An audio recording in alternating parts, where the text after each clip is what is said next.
प्रेम से बोले श्री गणेश जी महाराज की जय। सरस्वती माता की जय। लक्ष्मी नारायण भगवान की जय। प्रिय दर्शकों, आज मैं आप सबको कार्तिक महात्म का 5वां अध्याय सुनाने जा रहा हूँ।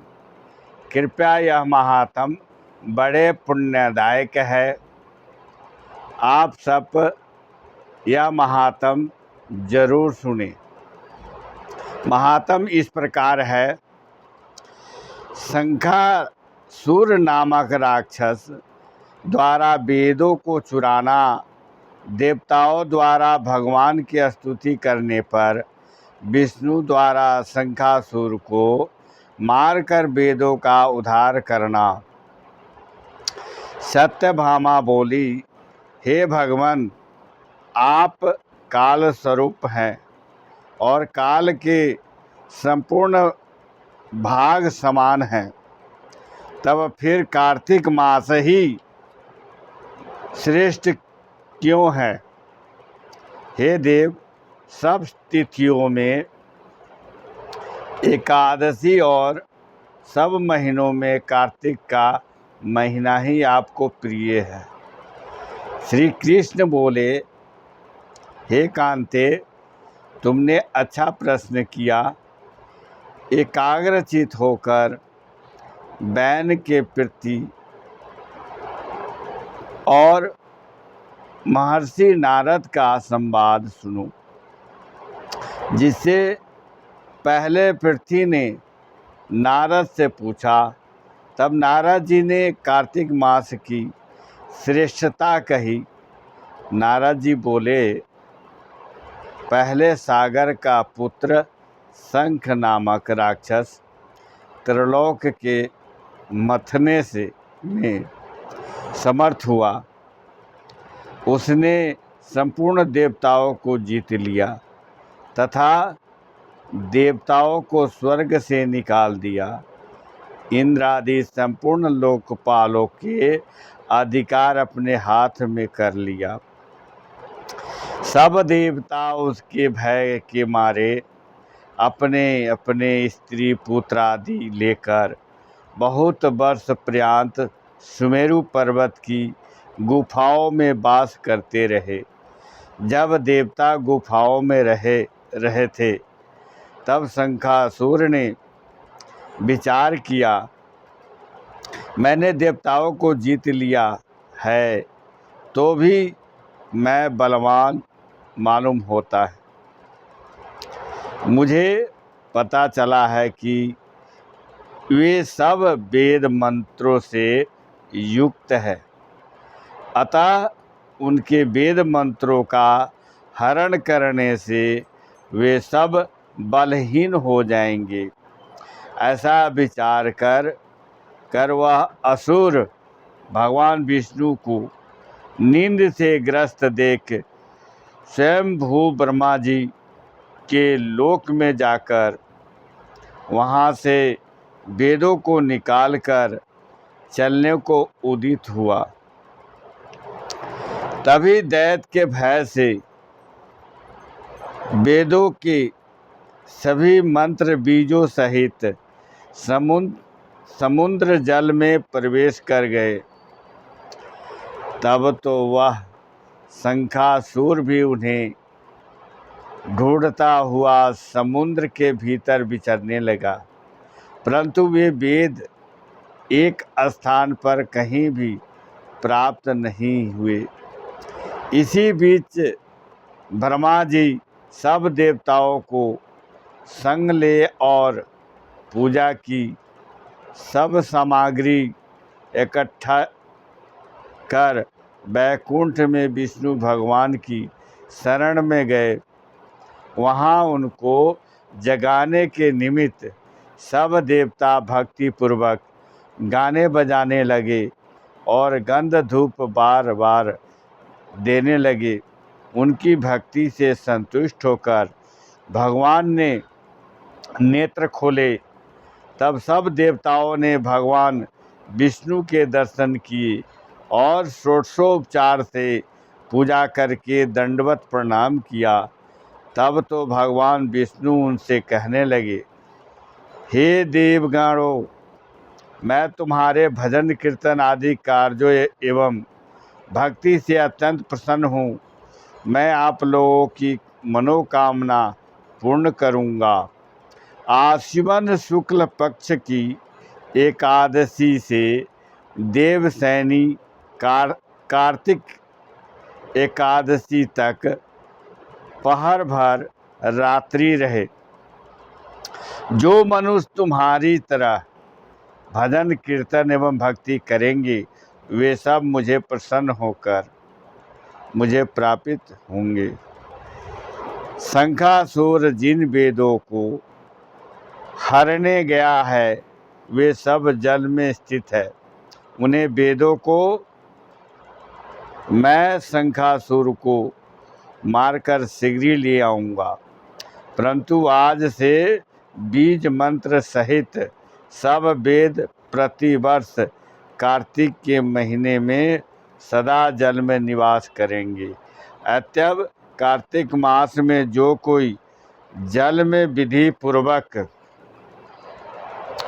स्नान करेगा, उसको यज्ञ के समान फल प्राप्त होगा।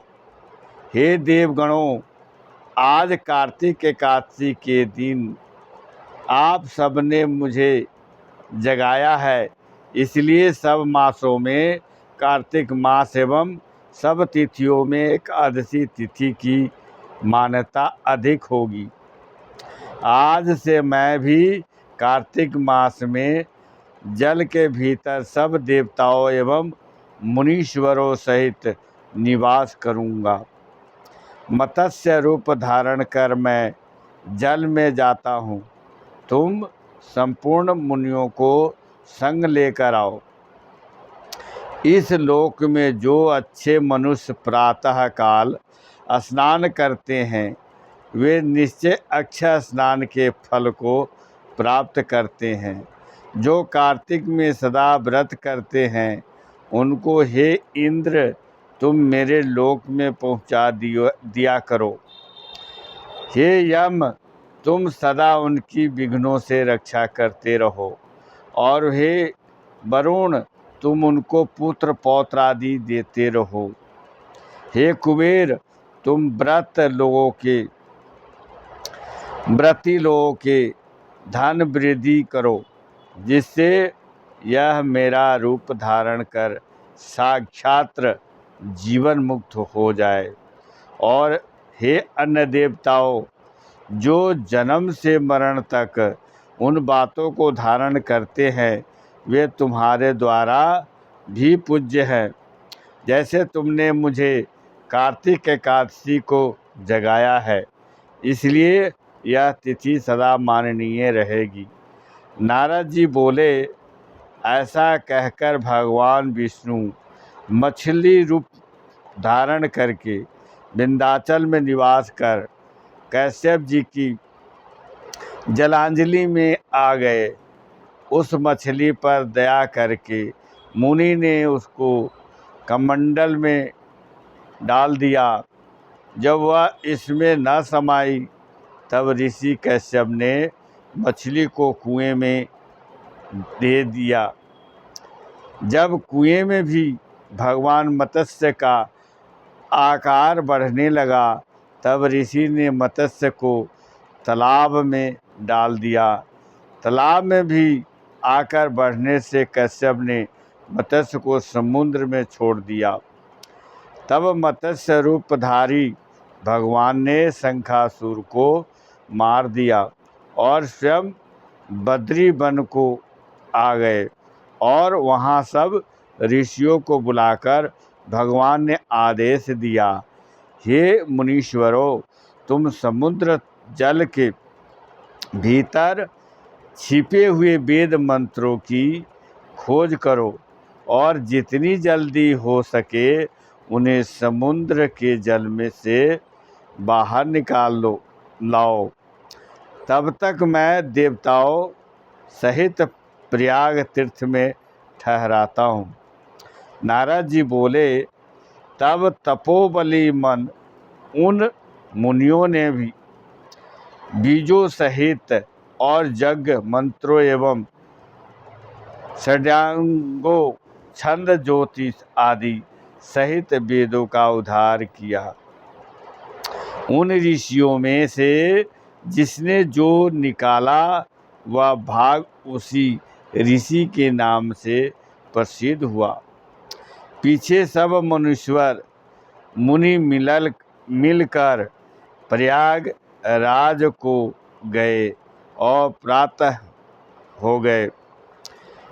वेद ब्रह्मा सहित विष्णु भगवान समर्पित कर दिए। संपूर्ण वेदों को पाकर ब्रह्मा जी ने प्रसन्न होकर देवताओं और ऋषियों सहित अश्वमेघ यज्ञ किया। यज्ञ के अंत में देवता गंधर्व पनग गुमराहक दंडवत प्रणाम करके भगवान से प्रार्थना करने लगे। देवता बोले, हे देवादिदेव, देव हमारी विनती है, यह हमारी प्रसन्नता का स्थान है। हमारी प्रार्थना को स्वीकार करके आप वरदान दो। हे रमापते ब्रह्मा जी ने इस स्थान में खोए हुए वेद फिर पाए और हमने जग के भोग प्राप्त किए, इसलिए आपके समुद्र से जग स्थान पृथ्वी में अत्यंत श्रेष्ठ हो।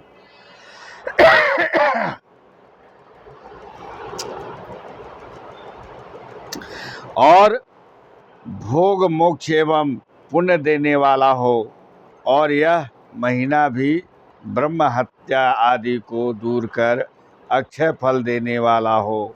भगवान श्री कृष्ण बोले, हे देवताओं, जो बात आप सबने कही है यही मुझ भी अभिष्ट है, सो ऐसा ही होगा। यह ब्रह्मा क्षेत्र नाम से प्रसिद्ध होगा।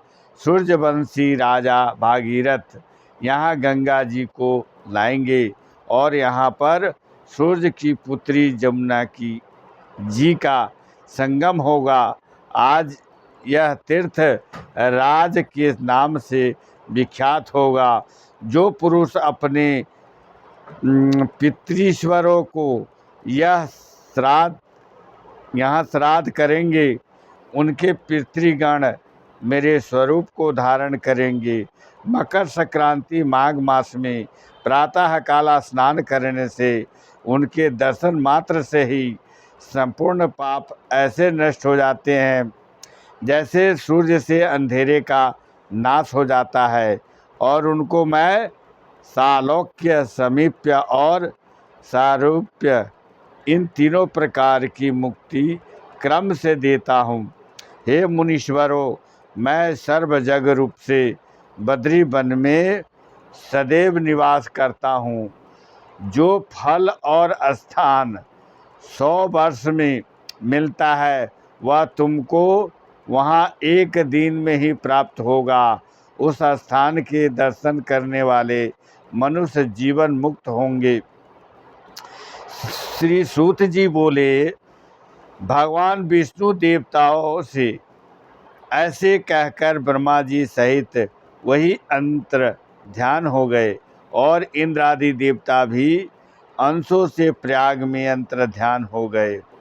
जो मनुष्य शुद्ध चित्त से इस पवित्र कथा को सुनते हैं तथा कार्तिक मास में तुलसी जी की जड़ के समीप श्री हरि का पूजन करता है, उनकी प्रयागराज और बद्री वन में जाने का फल मिलता है तथा इस लोक में भोगों का उपभोग करके अंत में वैकुंठ धाम को जाते हैं। तभी से प्रयागराज में स्नान, दान, जप जगादि का विशेष महत्व है। प्रेम से बोले श्री लक्ष्मी नारायण भगवान की जय। कथा संपूर्ण हुआ।